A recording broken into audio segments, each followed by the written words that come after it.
In this video tutorial, we're going to talk about the Scottish Rose Fair Isle style.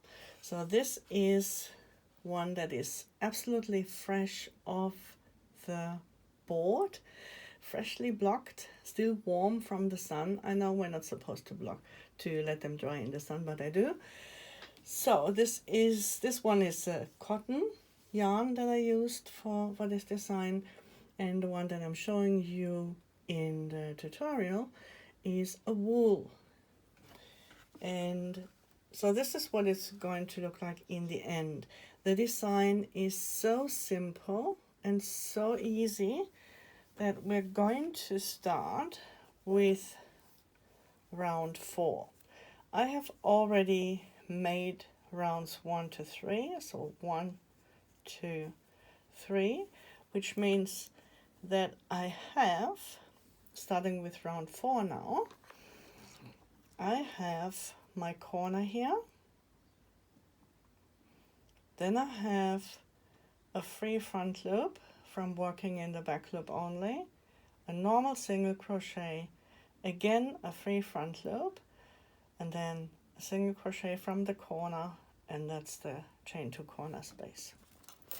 So let's get started with round 4, because everything up to here is what you should be familiar with and should be able to do without my help in order to be able to keep up with the image overlay crochet, because that's what terminology is that I'm using and how I made and designed this square. So we start round 4 with a chain 1, and then we go into the chain 2 space. So that's how we start all our rounds, and then the chain 2, and then again into the chain 2 corner space, and then I pull this a little bit to the side so that I'm definitely not missing the first single crochet here, and we work in the back loop only of this single crochet. And our next stitch is called a half treble 0 minus 2. So what that means is that we are counting our stitches from the next stitch we're making. So we're going to make a stitch that belongs here, and with the terminology we're determining whether we're going forward or whether we're going backward.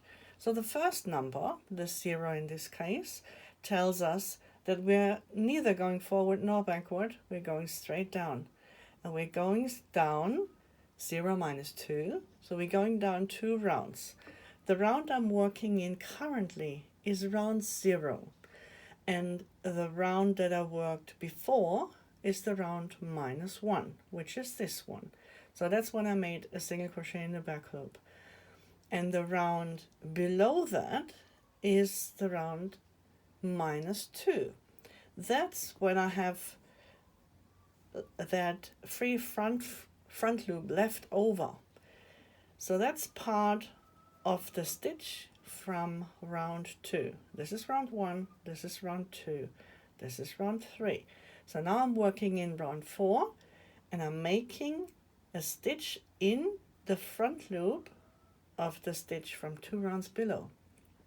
Okay, so now for the half treble. In order to make a half treble, we yarn over twice as if we would for a treble, and then I'm going to catch that front loop here. Oops. And I grab the yarn, and then I go through 2 loops. And for a treble I would usually go through 2 again and then through 2 again, but for the half treble I'm now going through all 3 loops. So in essence it is the same as making a double crochet, but what the difference is, or the difference lies here at the top. We have that extra yarn over, which gives our stitch a more even look and a more balanced look. And it will make, if I grab this again, it will make our stitch definition better and more even and more, yeah, more aligned. So it will look better if we make a half treble. And it's just as easy to do. So now we have worked into the stitch 2 rounds below. What we need to do is we need to skip the stitch that's behind here. Otherwise, we will have too many stitches.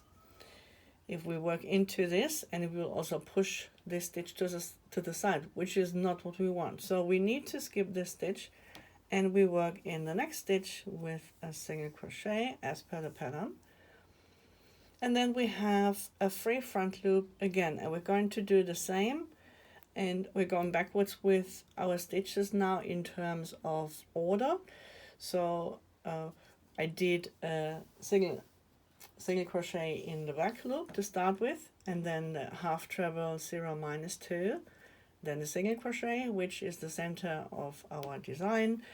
And now we're just doing the same in symmetry or mirrored as we did before. So we're doing a half treble again, and again we work in that free front loop.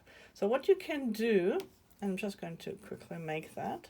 Oh, let's finish the side first, and then I talk about that, what I wanted to tell you now. So again, we have to skip the stitch behind, and we work in the back loop only of the next stitch. So it's the same as the beginning, and then we're here in the corner where we'll make a single crochet, chain 2, and again a single crochet into the same chain 2 space.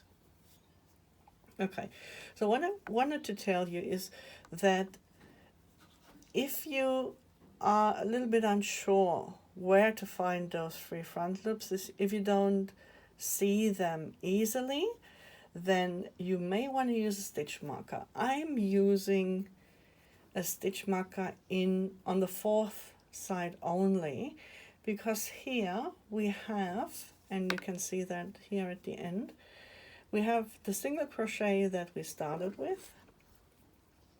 So that's this one. Oops. This one here. And beside it, we have the chain 1. And that chain 1 can easily be confused with a stitch. But the actual stitch we did is here. Yeah, so these are the 2 loops of the last stitch on this side. And this is the chain 1. It's a bit bigger than the last loop because we close the stitch here, and then we start with the chain 1, and then we do the corner. So to make sure that I'm finding the right spot, the right front loop here, I'm just going to mark them on the fourth side. But on the other side, I think it's pretty clear and it's pretty easy. So what we have to do is we have to repeat the same pattern on the other 3 sides, and I'm going to just join you here and show you how I do that last bit.